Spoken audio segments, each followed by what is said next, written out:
అందరికీ నమస్కారం. నా ఛానల్కు స్వాగతం, సుస్వాగతం. హిందువుల ప్రధాన పండుగల్లో విజయదశమి ఒకటి. ఈ పర్వదినం ముందు 9 రోజులు కూడా దేవుని అత్యంత భక్తి శ్రద్ధతో పూజిస్తారు. వేదవ్యాస రచించిన శ్రీదేవి భగవత్ ప్రకారం నవరాత్రులు 9 రోజులు దేవి ఆరాధన ప్రత్యేకమైనవి.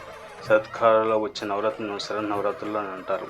ఈ 9 రోజుల్లో అమ్మవారిని ఎలా ఆరాధిస్తారు, ఎలా అలంకరిస్తారు, ఏ రంగు వస్త్రం సమర్పిస్తారు, ఎలాంటి నైవేద్యం సమర్పించాలో తెలుసుకుందాం.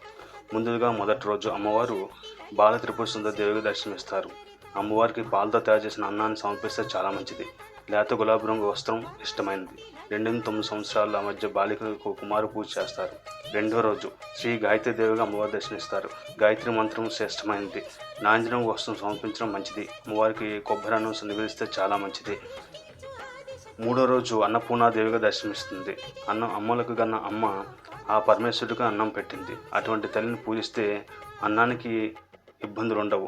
అమ్మవారికి లేత పసుపు రంగు వస్త్రం సమర్పించడం మంచిది. నైవేద్యంగా అల్లంగారులు సమర్పిస్తే చాలా మంచిది. నాలుగో రోజు శ్రీ లలిత త్రిపుర సుందరి దేవి దర్శనం. అమ్మవారికి ముద్ర రంగు వస్త్రం సమర్పించాలి. అమ్మవారికి కందమూలం ప్రసాదం నివేదించడం చాలా మంచిది. ఐదో రోజు శ్రీ చండీదేవిగా దర్శనమిస్తుంది. కంటకులైన రాక్షసుని సంహరించడానికి అమ్మవారు చండీదేవిగా దర్శనమిచ్చారు. ఎర్రని పువ్వులు, ఎర్రని వస్త్రం సమర్పించడం చాలా మంచిది. చింతపండు, పులిహోర, రవ్వ కేసరి నైవేద్యంగా సమర్పించడం మంచిది. ఆ రోజు శ్రీ మహాలక్ష్మిగా అమ్మవారు దర్శనమిచ్చారు. సిల్లు కురిపించి అమ్మవారు శ్రీ మహాలక్ష్మిగా అవతరించారు. అమ్మవారికి ఇష్టమైన ముదురు గులాబీ రంగు మరియు పూర్ణం పూలు సమర్పిస్తే ఇంట్లో లక్ష్మికి కుదం ఉండదు. 7వ రోజు సరస్వతిగా అవతరణ. విద్యలకు నిలమైన సరస్వతి అమ్మను పూజిస్తే మంచి విద్య మరియు బుద్ధి వికాసం కలుగుతాయి అనేది భక్తుల విశ్వాసం. ఈ రోజున పిల్లలకు అక్షరాభ్యాసం చేయిస్తే మంచిది. తెల్లని వస్త్రం, దద్దోజనం సమర్పిస్తే మంచిది. 8వ రోజు దుర్గాష్టమి. దుర్గతను రూపుమాపే దుర్గమ్మ అవతారంలో దర్శనమిచ్చింది అమ్మవారు. ఎర్రని వస్త్రం, నిమ్మకాయ, పులిహోర నైవేద్యం సమర్పించడం మంచిది. 9వ రోజు మహిషాసుర మర్దినిగా దర్శనమిస్తుంది. మహిషులైన రాక్షసుని సంహరించడం వల్ల మహిషాసుర మర్దినిగా అవతరించింది అమ్మవారు. ఆకుపచ్చని వస్త్రం, చక్కెర పొంగల్ని సమర్పిస్తే మంచిది. విజయదశమి. చెడుపై మంచి సాధించిన విజయానికి ప్రతీకగా విజయదశమి పర్వదినం జరుపుకుంటారు. ఈ రోజున శ్రీ రాజరాజేశ్వరి దేవిగా దర్శనమిస్తుంది అమ్మవారు. ఎరుపు, ఆకుపచ్చ రంగు వస్త్రాలు సమర్పించడం చాలా మంచిది. లడ్డులు, చింతపండు, పులిహోర, రవ్వ కేసరి నైవేద్యం సమర్పిస్తే చాలా మంచిది.